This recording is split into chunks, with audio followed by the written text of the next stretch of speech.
Hello, this is the League of Women Voters Summit-Wasatch unit meeting. Our discussion topic today is guns in Utah. And the League has done a study just in the last few months about guns in Utah. And that's going to be what we'll get a presentation on and what we'll discuss. So Tina Hose and Catherine Voutaz, you are our leads on this. So please just take it away. Catherine will bring the slides up for us here. Okay.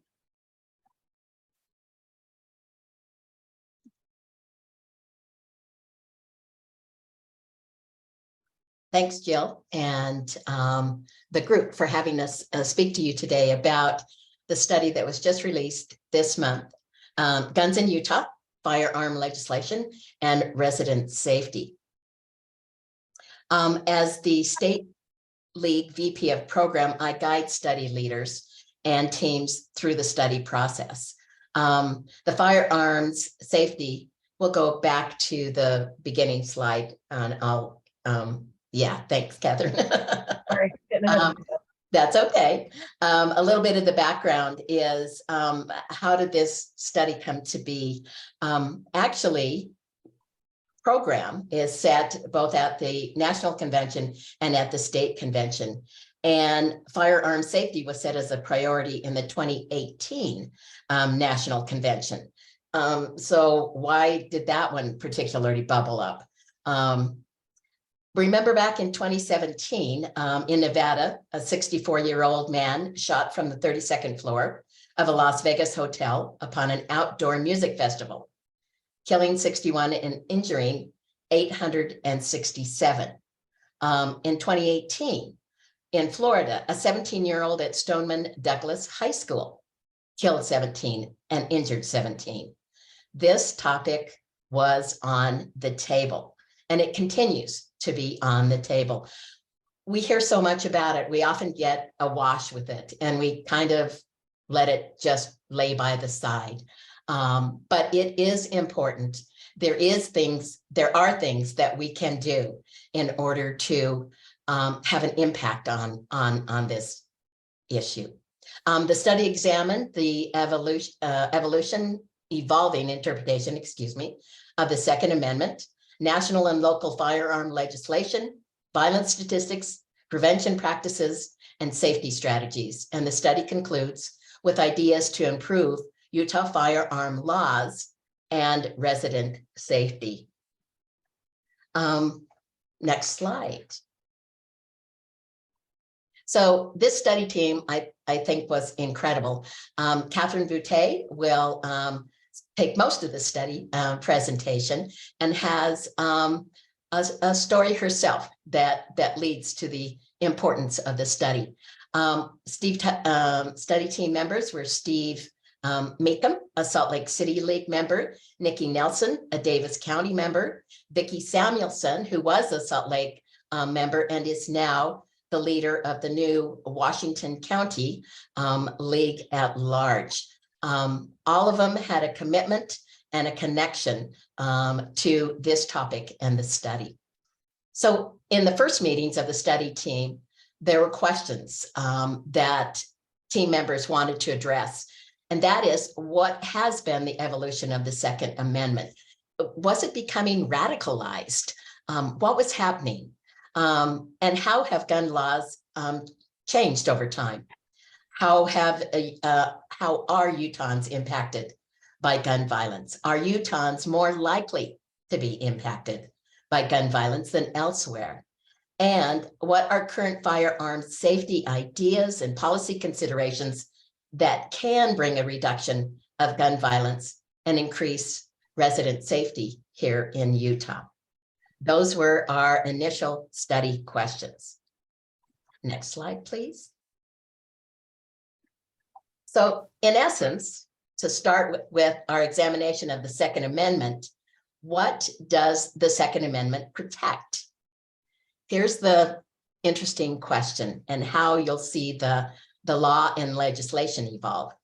Is it a collective right of a state to defend itself, including the guarantee to keep and bear arms, when related to the preservation or efficiency of a well-regulated militia, or an individual right to possess a firearm unconnected with service in a militia, such as, particularly as, for self-defense. Kind of connected to your story, Gigi. Next slide. So the exact language of the Second Amendment is a well-regulated militia being necessary for the security of a free state, the right of the people to keep and bear arms shall not be infringed. The study has significant laws and legislation that you can see how the evolution and the current status and use of the Second Amendment has come about. I'm going to go through these quickly, except for the last three on the right-hand side, keeping in mind the context in which all of it was happening. Of course, in 1791, the Constitution's first 10 amendments become the law of the land, including the Second Amendment that you see here. The 1930s, what was happening then? In the 20s and 30s, we had prohibition, and we had mobsters and gangs fulfilling that unmet need of bootlegging and prostitution and gambling. And the legislation then started to try to curb gangland violence. In a 1968 Gun Control Act updated the laws that were from the 30s. And what was happening then? What was happening in 63 and 65 and 68? 1963, President Kennedy was assassinated. We had Malcolm X assassinated in 1965. We had Martin Luther King Jr. in April of 1968 and Robert Kennedy in June of 1968. So the Gun Control Act came about based upon what was going on with the assassinations at the time. It includes the banning of mail order rifles and shotgun sales. It prohibits felons and drug users and mentally incompetent was the term at the time from buying guns. It required serial numbers, which was so important for tracking crimes that were committed by guns and following those serial numbers back to the sellers and the owners and the users. And it also was one of the first times there was a age requirement imposed, age 18 for the purchase of long guns. So in 1986, we have the Firearm Owners Protection Act that rolled back a number of those restrictions. It prohibited the National Registry of Dealer Records, which were so important in tracking crime and the use of guns and gun violence. It also limited the ATF, who used to do inspections of dealers and their inventory of firearms and ammunition. It also allowed dealers to sell at in-state gun shows. So that began back in 1986. 1993, we have the Brady Handgun Violence Prevention Act. Again, James Brady was President Reagan's press secretary, who was shot during an assassination attempt on President Reagan. Most important at that time, it helped establish the background check, the National Instant Background Check, the NICS, that is today maintained by the FBI. And again, this legislation was under President Reagan. 2008, the District of Columbia versus Heller focuses on now an individual right to possess a firearm.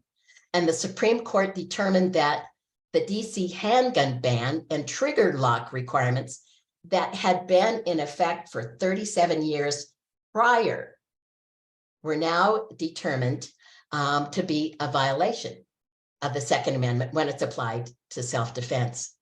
In 2022, just last year, New York State Rifle and Pistol Association versus Bruin comes about, and the Supreme Court then concludes that the Second Amendment protects an individual's right to carry a handgun in public for self-defense. So again, we're reinforcing the individual right to own, possess, and even own in public a gun for self-defense. Kind of as, I think, a compromise in that. The ruling also includes that state licensing is not an infringement of the Second Amendment. So you need to be licensed in order to now carry your handgun in public for self-defense. So a little insight in terms of our own state legislature and the Second Amendment. This last session, Carrie Ann Lisenby and Evan Vickers proposed HB 219, firearm regulations. And in the first couple of paragraphs, it declares the commitment to the national and state Second Amendments, because we need to make sure that people know that we are committed to the Second Amendment here in Utah. It also declares that the state will not enforce federal regulations aimed at restricting or banning certain firearms, ammunitions, and firearm accessories.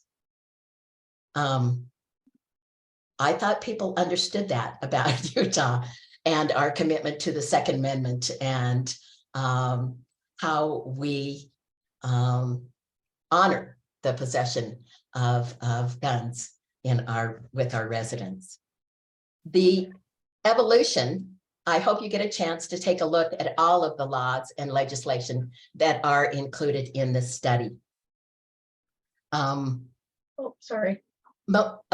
Most important about this legislation that was proposed, the governor did sign the bill just a little over a week ago on March 20th.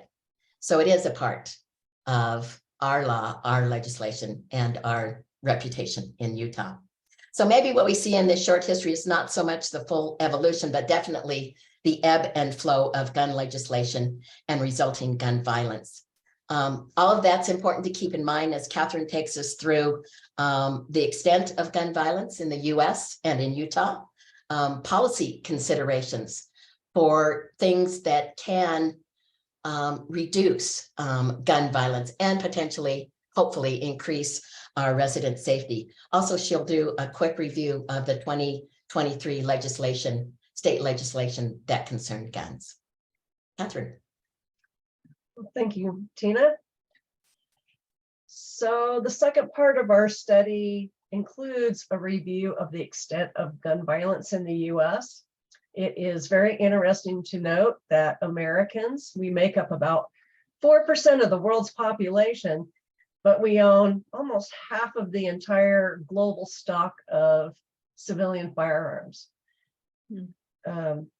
Americans own more guns than those held by civilians in the other top 25 countries combined.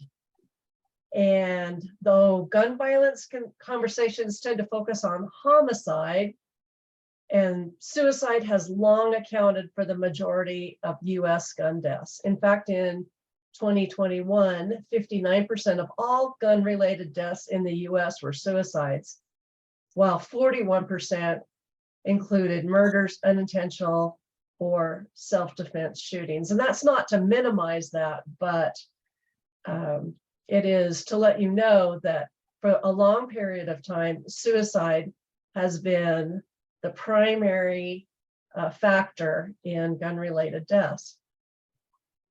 And I put in a pie chart here just as a visualization of that, because when I was doing the research, I found that to be significant, especially with my personal background.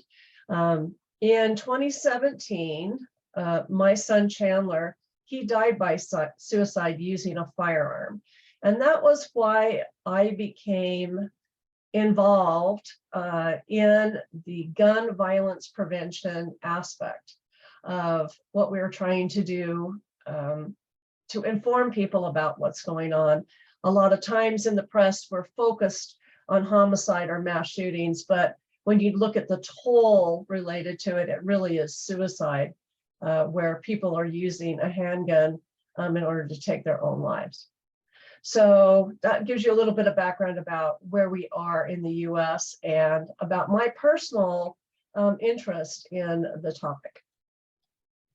The Gun Violence Archive does a lot of information and gathering. They look at 7,500 independent sources and they accumulate all that. So you can see that both the CDC and third parties are now involved in tracking information, and I'll get to that in just a minute as to why. So why is it that people die using a firearm? In suicide, those attempts by firearm are almost always deadly. It is intentional. So 9 out of 10 firearm suicide attempts end in death. And the largest increases in suicide are men, especially those ages 15 to 24. My son was almost 17 years old. And that rate has been steadily rising from 2017 clear up until 2021. The rate has risen 8%. And white males represent about 73% of the firearm suicide victims in the US. And access to a firearm in the home increases the odds of suicide more than threefold.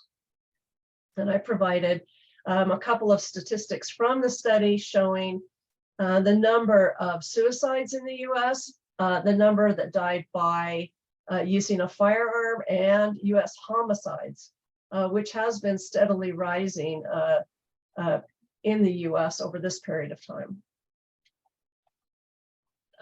There's a lot of talk about mass shootings, and we should be talking about mass shootings. A lot of people don't understand what the definition of a mass shooting is.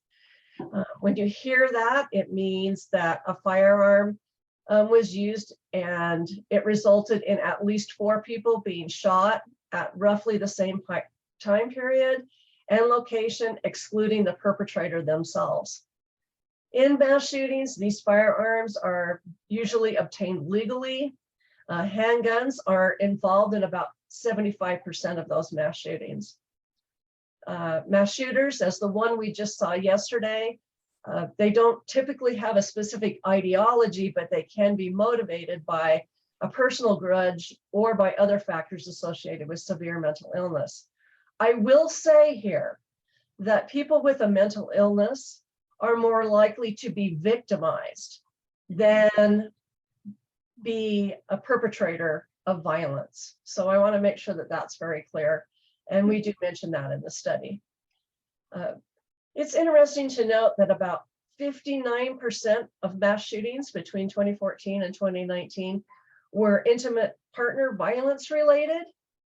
Such was the case recently in the Enoch family, who died as a result of domestic violence that had been reported, and firearms were in the home. In 68.2% of mass shootings, the perpetrator either killed at least one partner or a family member, or had a history of intimate partner violence, also known as domestic violence. You'll also notice that the number of people who die in mass shootings are substantially fewer than those that die by suicide or by homicide. So just as holistically related to it, there's a lot of focus because on mass shootings, because the number of people who die in one event is so large, but overall mass shootings are not really the numbers aren't as large. School shootings, we have a section on school shootings, and we've listed out the ones that took place, the major school shootings that took place over the time period that we were looking at. I will have to say that when we concluded looking at statistics during 2022, that was through November 4th, there were at least 53 school shootings at K through 12 schools in 2022. And in all of, more than in all of 2021, and nearly double as many as in 2018. So we're seeing an increase in those. There were over 2,000 school shootings that have occurred since 1970, and school shooters usually have a connection to the school, as was seen in the one that happened yesterday in Tennessee. And the majority of people who discharged a gun on school grounds were either current or former students, staff, faculty, or school resource officers. So just because you have someone with a firearm in the school, it's more likely that the firearm is going to be discharged than it is to actually prevent a school shooting. In 77% of gun violence at schools, other people were aware of the shooter's plans in advance. So Utah and guns. So now our study went on and to compare from the national view to our local view. And one of the first things we looked at was what is right within our state constitution as it was adopted in 1896. There is a specific clause. It's actually Article 1, Section 6, that includes an individual right to keep and bear arms for security and defense. And we put that here so you can see this. And that is because of our culture here in Utah. We do address that just briefly, that we do have a history here in Utah of the West and independence. And it does have an influence on our culture even today, over 100 years after this was adopted. But we are not immune to gun violence, and the problem continues to grow. Utah was one of the fastest growing states in the previous decade. I think we're all aware of that. Utah's population grew 18.4% over the previous decade compared to 6.7% nationally. So we have a lot of people arriving here in Utah, either by birth or by people coming to the state. But the rate of gun deaths surged 26%. So our population grew by 18% and the gun death rate surged by 26%. And that's compared to an 18% increase nationally during the same period of time. So it's a concern that we should all have and be aware of. So what does the gun violence here in Utah look like? Well, in 2020, Utah had the 34th highest gun death rate in the US. That's per 100,000 people, so that's the rate. The Utah firearm-related death rate was consistently higher than the national rate over the previous decade. More than half of all homicide and suicide deaths were a firearm. So if you look at every incident of suicide and homicide, over half were used a firearm. The majority, 84.1% of firearm-related deaths in Utah were the result of suicide. And I put in a graphic that was the same type of graphic that you saw for the nation, but this is just Utah itself. So 84%. The majority, that's 85% of firearm deaths were among males. And handguns were the most common type of firearm used in all firearm deaths. That includes suicide, homicide, unintentional deaths, undetermined, and legal intervention. So I have to address suicide in Utah. I kind of told you a little bit about myself. I thought it was extremely interesting to see where suicide is and how Utah ranks. So Utah's suicide rate is nearly double the national average, and Utah has ranked 6th highest in the age-adjusted rate of suicide in the US for 2021, and that has been true for a number of years now. We have a suicide and mental health crisis here in Utah that the legislature has tried to address, but it's very important that we understand that it's not just us. Alaska, Colorado, Idaho, Montana, New Mexico, Utah, and Wyoming have consistently been ranked in the top 10. What's even worse is that suicide is the leading cause of death among one of Utah's youngest groups, and that is teens aged 15 to 19. 8 of the top 10 states with the highest suicide rates were in rural Mountain West, and that it still includes Utah. In my case, my son was part of a cluster of young boys. There were 6 of them in Harriman that all died by suicide within a year, less than a year, and all died using a handgun. So there's some challenges that we face here in Utah. During 2020, during COVID, the FBI data showed 1.2 million total firearm background checks were performed in Utah. That's as many as in Arizona, Idaho, Nevada, and Wyoming combined. And I learned something last night from Nancy when she was presenting to the Night Owls about how Utah has become a problem for surrounding states, because people come to Utah to buy firearms and then they are essentially passed to other states that surround us. So we have become a haven for people who are buying firearms. But it is also interesting to note that although gun ownership is often associated with conservatives or right-leaning politics, the TRIB survey of more than 36 Utahns who purchase firearms show them all over the political spectrum. So it's not just Republicans, it's conservative people, it really is all over the political spectrum. Approximately 42% of adult homicides in Utah are domestic violence related, IPV related. 1 in 3 Utah women will experience IPV in their lifetime. And from 2015 to 2019, 22 women were fatally shot by an intimate partner in Utah. 61% of female intimate partner homicide victims were killed with a gun, compared to 59% nationwide. So I actually quote Nancy in the study. This study was done completely independent. We wanted to include all of the data that the Gun Violence Prevention Center was using as part of their studies. But it was interesting to note that our 2 biggest violence issues here in Utah are gun suicide and domestic assault. And all these additional weapons that are being purchased here are probably going to lead to more gun violence in those specific areas.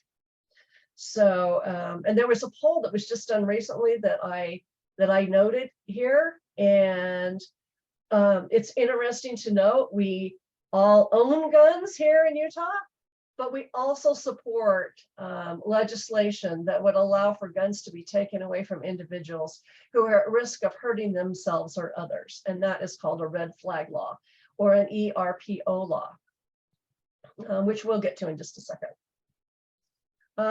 While we were doing this study in 2022, federal legislation came into play after the Uvalde, Texas incident, and the Biden administration and Democrats were able to agree with 14 House Republicans on some new guidelines that came through, and I've listed those in the study.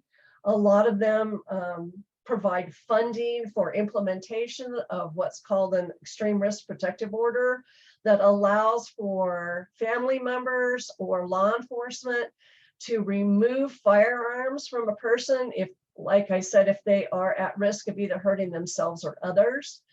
There's $250 million for community-based violence intervention, more money for Stop the School Violence Act, which were programs that were previously in play and are now obtaining additional funding. There's clarification on who needs to seek a federal firearms license before selling guns. And they have provided expanded background checks for individuals between the ages of 18 and 21. They also addressed a provision of the boyfriend loophole in order to keep guns out of the domestic abusers. So, and some trafficking, and then another $2 billion for schools, including more than $500 million for school-based mental health services. I truly believe that the prevention realm of everything that we're talking about stems from people being able to identify other people, or for people to identify themselves as being at risk for gun violence, and to provide resources. So this bill, the Safer Communities Act bill, has monies that can be obtained and used to implement these programs. The CDC research on gun violence, it's interesting to note that for nearly 25 years, congressional spending has not been dedicated to research on gun violence. It has the lowest funding of any of the, in the top 30 causes of death, gun violence was the least researched topic. And that lack of dedicated public investment has left our policymakers, both at the federal and state level, ignorant about many of the aspects of gun violence.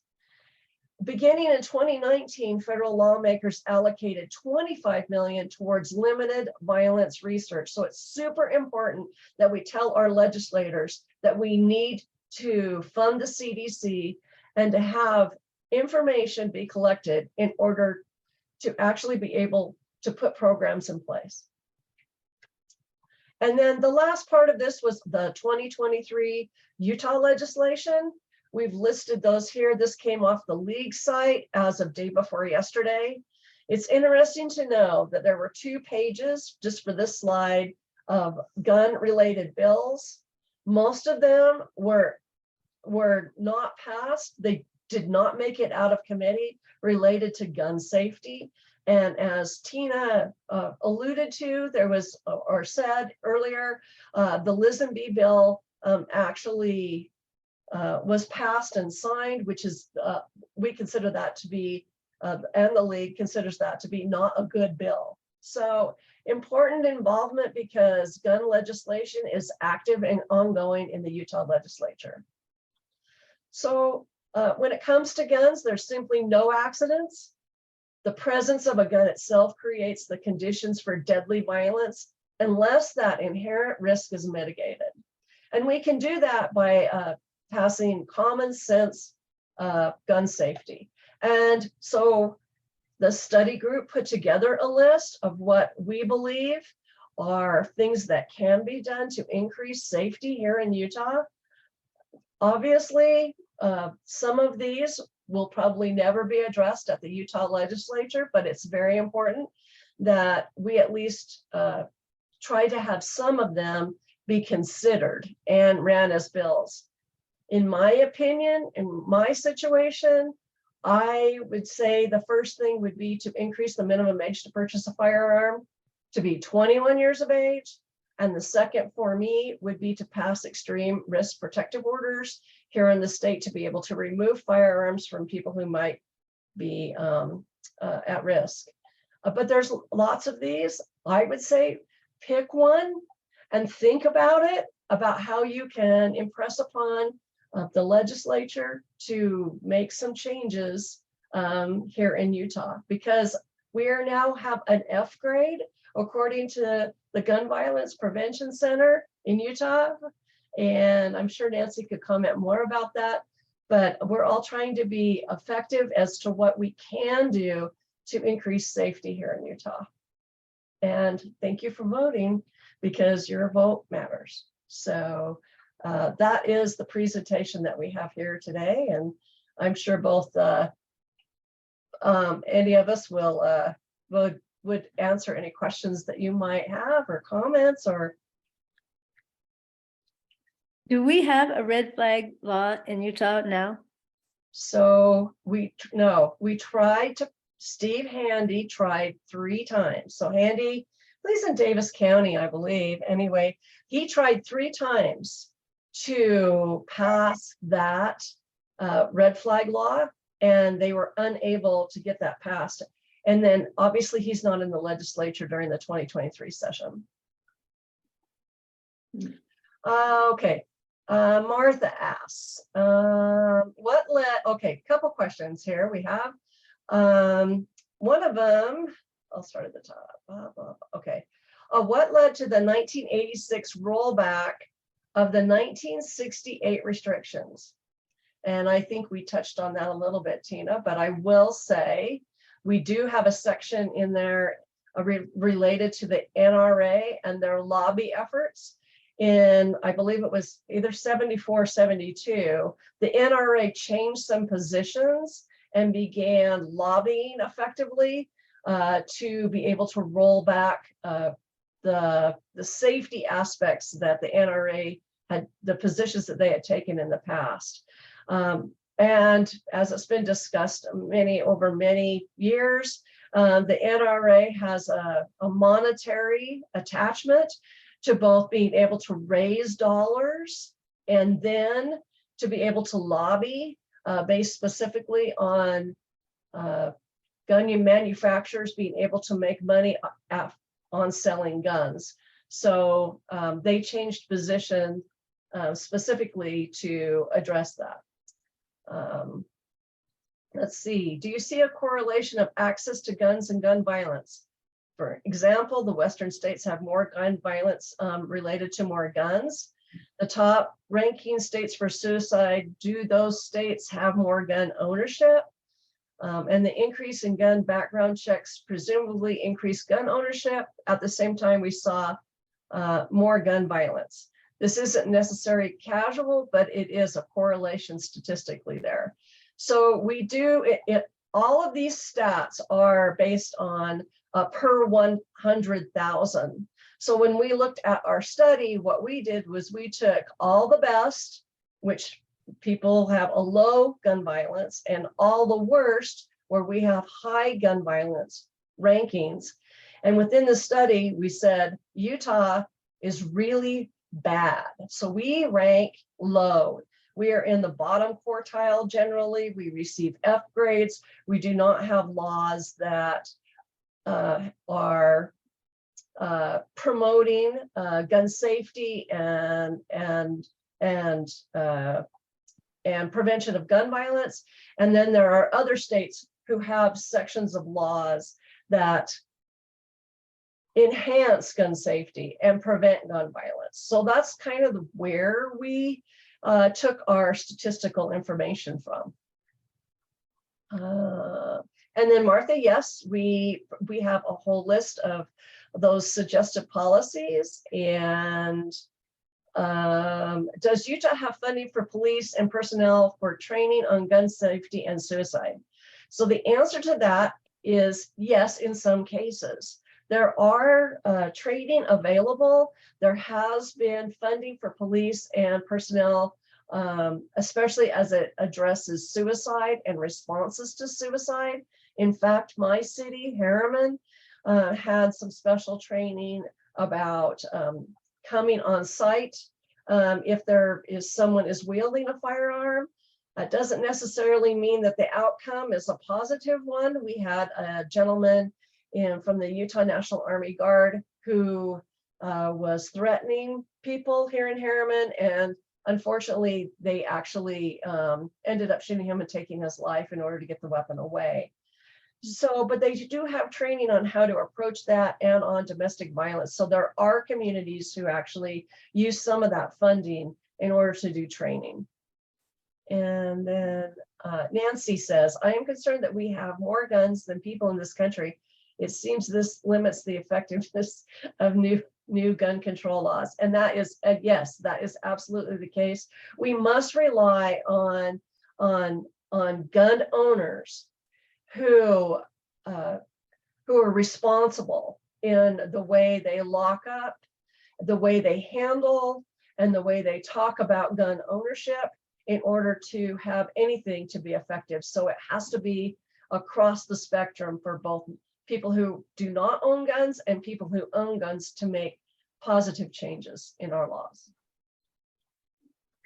The question that Martha had in the chat, do you have any suggested policies and sponsors for legislation? I'd like to go a little bit farther into that. Are you working with any legislators on bills now? So we just released this. This study was it took a long time. Laws were changing, and it was a little difficult to get this published through the approval process. So we barely released this in March.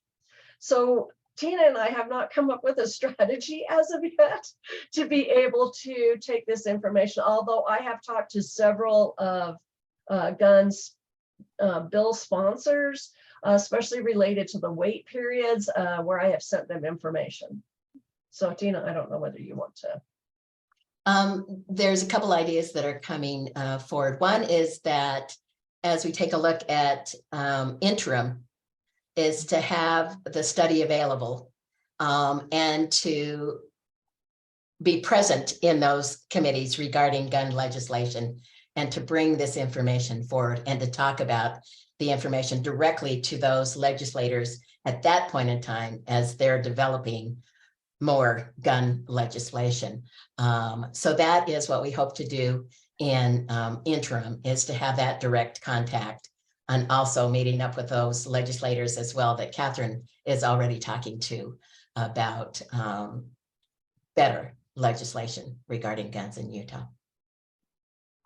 And I also want to hats off to Nancy and the Utah Gun Violence Prevention Center. They have been active in this arena for many, many years. And we, as the league and the study group, we just said we need to have a study independently done and to be able to provide that, which is another reference point for legislators. And I'll just jump in here and say how grateful we are to the league for doing this study. Sometimes we feel like we're the lone voice in the wilderness. And so to have the league independently do this, and it's a beautiful study. I especially love the history piece you did, because so many people don't know the history of the Second Amendment and how it's been reinterpreted. So hats off to the league for doing this, and clearly a labor of love. It's beautiful. Chris, did you have your hand up? Yeah, I was curious about whether or not counties and even, I'll keep talking. Counties and municipalities, I'll stop my video. Counties and municipalities have latitude to establish laws or regulations. Okay, no. Okay. They're hamstrung. They can't go beyond. Specifically in Utah, the legislature has said that the legislature is in charge of our gun laws. And the way it showed up most recently was Salt Lake County said, we're going to start requiring background checks for all the gun shows in our county facilities, because we want that, we're liable and we want that safety insurance. And the legislature came back and threatened to sue them and said, you will not. Okay. Thank you for clarifying that. And then if I might add, gun shows. I'm always amazed by gun shows, never been to one. Am I right that I could go to a gun show tomorrow and purchase a gun without any type of check or verification of even who I am or what my intent, or even any limits on what type or the number of guns I could purchase? Don't want to go too far down the rabbit hole there, but Yes, you went there. Yep, you went there. You went there, and yep, okay. you can. Okay, good question. How many do you want? And did you bring the cash to buy it? Yep. Okay. Astounding. that's Nancy. through private sellers. If you go through a federally licensed seller at a gun show, they will require a background check, but the private sellers are plentiful. They go to gun shows and they seek out those people. Mm-hmm. Okay, thank you. Nancy Cantor, you had a question? Yeah, I did. I'm always confused about the Second Amendment and the wording about what is a well-regulated militia. Can someone shed some light on that? I actually, this is like a little historical thing. So back in 1788, my ancestor, who I mentioned, was a member of a Revolutionary War. So he showed up to be in the militia and to bring his gun in order to serve at Yorktown. That is how we were back in 1776 and 1780 when we were fighting the Revolutionary War, and how that Second Amendment came forward was based on the need for every state, independent state, we are a collection of states united into a republic, the need for the state to be able to defend itself in time of aggression. So that militia statement, we were militia based. We did not have an organized army. We didn't have really an organ. We had a kind of a pseudo navy, but nothing as to what would develop into the army that we have today. So that is the premise that the Second Amendment was based upon. So it seems as if that's something that people like the Proud Boys and the Oath Keepers point to, people in January 6th, you know, that they're the militia or something. I mean, like they have that right, but that's kind of a more insurrection and, you know. Yeah. Well, I definitely am not a member of the Proud Boys, and I don't like go attend their meetings or anything like that. But I do see the narrative that came originally from the NRA, and we do mention this in the study as well, that especially as we got post into the era of social media, that we see the farther and farther right-wing type of narrative developing that that really is talking about people being able to defend themselves, and the state should have no right at all in order to infringe upon that self-defense narrative that has been promulgated through beginning in the 80s until now, and has been confirmed now by a conservative type of Supreme Court, where they have become more and more involved in the self-defense realm that has been attached to in the conservative way, and then it leads to even more that no matter what it is, they can stand their ground and they can defend themselves, and that is where the narrative stems from. Unfortunately, what you see is people who normally would be thinking about that they've bought it for self-defense, they are not acknowledging the right of the state or any kind of legislature, whether it be a state or federal laws that would pertain to themselves. So you see those arguments. Catherine, I'm going to cut the questions off right now with one very last quick question from Jeremy. She says in the chat, my understanding via rumor, the police departments recruit at gun shows. I assume this means for people to become policemen. True or false? I do not know the answer to that. I just don't know. Okay, all right. All right, man, this was a fabulous discussion. We've got about 4 more minutes. Chris Cherniak, will you fill us in on whatever good stuff you want to tell us? Chris. Yeah, okay. Here's your 3-minute monthly drought update. Okay. Obviously, it's very, very encouraging. Good news statewide, to the point of like, whoa, we're good. But let me give you some numbers here, starting locally. In Summit and Wasatch counties, both counties are now in a moderate drought stage, and we're still in a drought. And that's as of March 21st, all these numbers, March 21st. So it doesn't even include the past week's snowfall of 1 foot to 18 inches, depending. So this is as of March 21st. All the Wasatch Summit counties are in a moderate drought condition. That's down, or an improvement from just 3 months ago, when both counties were in a severe drought condition. So we're moving towards, a less and less of a drought condition. The next step is to get to what's classified as D0, which is abnormally dry. So we're eventually getting to no drought at all, but we still have a ways to go there. Statewide, 3 months ago, 1/3 of the state was either in a severe or extreme drought condition. Now, less than 1% of the state is in that severe or extreme drought condition. That's how much things have, quote unquote, improved just in 3 months. In fact, there is a section of the eastern part of the state, roughly east of the Green and Colorado River, so the Moab area and east of there, that are no longer classified in a drought setting. So that is kind of moving west, if you can imagine that.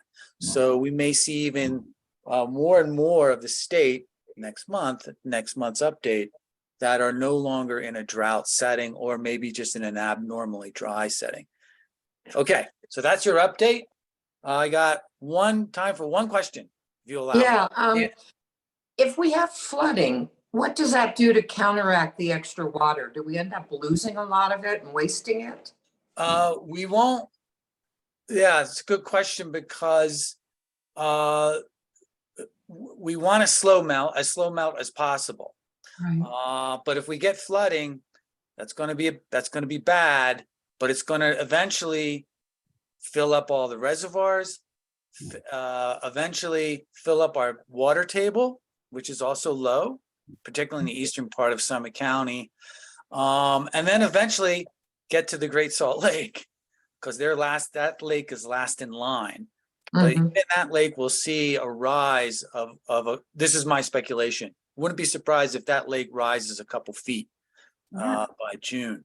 That's just me talking here. But yeah, we want a slow melt, and we want a melt that occurs without rain. That does the greatest amount of melt to the snow. Rain. We want melt that is a function of sun, of warmth, of higher humidity. A higher humidity lends itself to more melt, and wind. Wind actually aids melting, but in a good way. We don't want our melting to occur as a function of rain. Prefer that. So there you go. Okay, Chris, thank you. Thank you, Tina. Thank you, Catherine. Thank you, everybody, for being on. I'll see you next month. Yeah, thanks. Great subject. Thank you. Bye.